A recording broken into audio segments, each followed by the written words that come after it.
वेदव्यास जी के हृदय में भागवती गंगा बहने लगी और 18,000 श्लोकों की पावन संगता श्रीमद् भागवत की रचना करवा डाली। लेकिन भागवत की रचना तो हो गई, इसका प्रचार कौन करेगा? तो अपने पुत्र सुखदेव जी की याद आई तो अपने शिष्यों को भागवत के श्लोक सुने सिखाकर कहा, जाओ जहां हमारे सुखदेव जी बैठे वहीं इन श्लोकों का गायन करो। और बड़ा प्यारा मीठा श्लोक एक शिष्य ने गाया, बरहा पीरम नटवर बपू कर्णयो कर्णिकारं बिभ्रतवासः कनिककपीसं वैजयन्तीं चमालां रन्ध्रान् वेणो रधर सुदया ऊर्या गोप वृंदे वृंदारण्यं स्वपदरमणं राविसल गीत कीर्ति। इस श्लोक में भगवान की दिव्य छटा का वर्णन, वृंदावन के यमुना पुलनानीचा, यमुना के पुलिन पावन तट पर वृंदावन में कदम्ब वृक्ष के नीचे वरहापीड़म नटवर बपु, भगवान वरहापीर नटवर, नटवर नागर, नटवर नागर भगवान नंद नंदन बने। नटवर बपु कर्णयो, दोनों कानों में भगवान बढ़िया माधव पीतांबर ओढ़े हुए और मोर पंख धारण किए हुए, कंचुकी के पुष्पों को भगवान कानों में लटकाए हुए, कर्णयो कर्णिकारम बिभ्रतवासा कनिककपिशं वैजयंतीं चमालां, भगवान के गले में वैजंती की माला सुशोभित है। रंध्रान वेणो, भगवान का सांवला सलोना बड़ो प्यारो सो सुंदर स्वरूप है, पीतांबर काछे हुए पहने हुए हैं, ऊपर से शंख की भांति भरा हुआ गला, घुंघराली लटे लटके मुख, ऊपर कुंडल लोल कपोलन की, निबुछावर प्राण करूं कृष्णा बलि जाऊं लला के बोलन की, वो लटे लटक रही घुंघराली भगवान की, और हाथ में बांसुरी को लेकर 6 छिद्र को दबाकर, एक छिद्र जिससे बांसुरी में फूंक लगाई जाती, अपने अधरों का अधरामृत होष्ठों के नजदीक लाल लाल होष्ठ श्वेत दंतावली अधरामृत का पान कराते हुए वेणु का नाद, जब भगवान वेणुनाद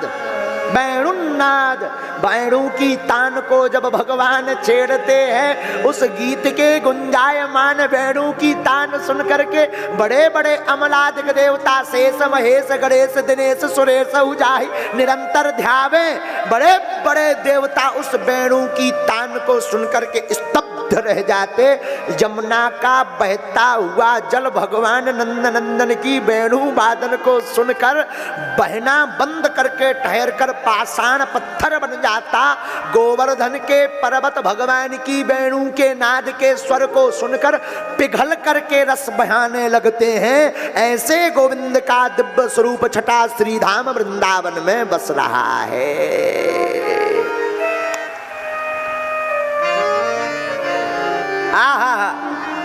सुखदेव जी ने कहा, कोई इतना सुंदर, इधर आओ और सुनाओ, ये श्लोक सुनाया और सुनाओ, हमें तो एक ही आता है, दूसरा वाला तुम्हें आता है? अरे सुखदेव जी ने विचार किया, कोई बढ़िया सुंदर आदमी हो पर स्वभाव गड़बड़ हो तो क्या काम की सुंदरता भाई। कोई बस बढ़िया डेंट पेंट कर दी जाए, नई बना दी जाए, बढ़िया पर्दा लगा दिए जाए, एसी वेसी डीसी सब कर दिया जाए, लेकिन इंजन पुराना धर दिया जाए तो दिखने में तो एकदम चमचमाती नजर आएगी, लेकिन जब सेल्फ लगाया जाएगा तब खटर पटर नजर आएगी है?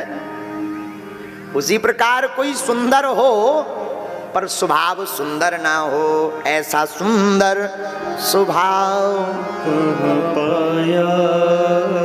लेकिन हमारे ठाकुर जी का स्वभाव आ हा ऐसा सुंदर स्वभाव कहाँ पाया। ठाकुर जी तुम्हें ऐसा किसने बनाया। ठाकुर जी तुम्हें ऐसा किसने बनाया। ठाकुर जी तुम्हें ऐसा किसने बनाया। ऐसा सुंदर स्वभाव कहाँ पाया। ऐसा सुंदर स्वभाव कहाँ पाया। ठाकुर जी तुम्हें ऐसा किसने बनाया। ठाकुर जी तुम्हें ऐसा किसने बनाया। ठाकुर जी तुम्हें ऐसा किसने बनाया। ठाकुर जी तुम्हें ऐसा किसने बनाया।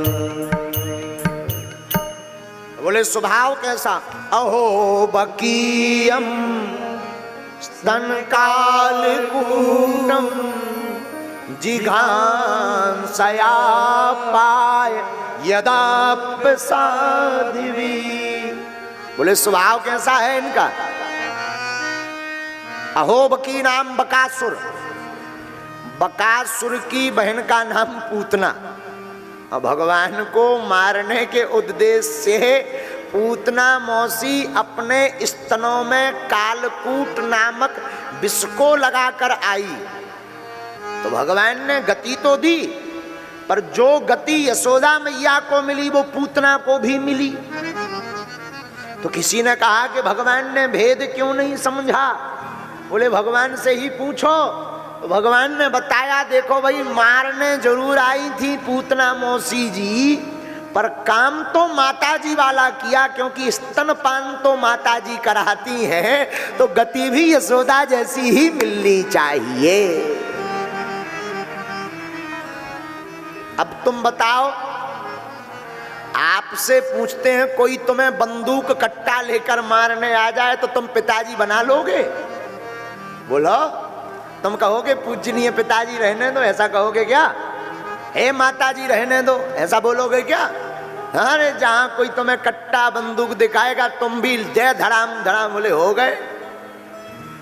और धन्य है ठाकुर जी नंदनंदन जिनकी हम कथा सुन रहे। अहो बकीयम, हम नहीं कह रहे, भागवताकार कह रहे। भागवत के 3 स्कंद के 2 अध्याय का 23वां श्लोक 23। अहो बकीयम सन कालकूटम जिघांसया पायदाप्य साध्वी लेभे गतिं ततोऽन्यं कंबादयानो शरणं व्रजे। सुखदेव जी बोले भैया ये सुंदर भी है और स्वभाव भी सुंदर है, और सुनाओ। तो शिष्य बोले अब तो कोटा खत्म है। ऐसे ऐसे 18,000 श्लोकों की संगता हमारे पूजनीय गुरु जी के पास है। क्या नाम है आपके गुरु जी का? श्री वेदव्यास जी महाराज। ओहो पिताजी। भागे भागे सुखदेव जी वेदव्यास जी की शरण में आए, भागवत का ग्रहण किया।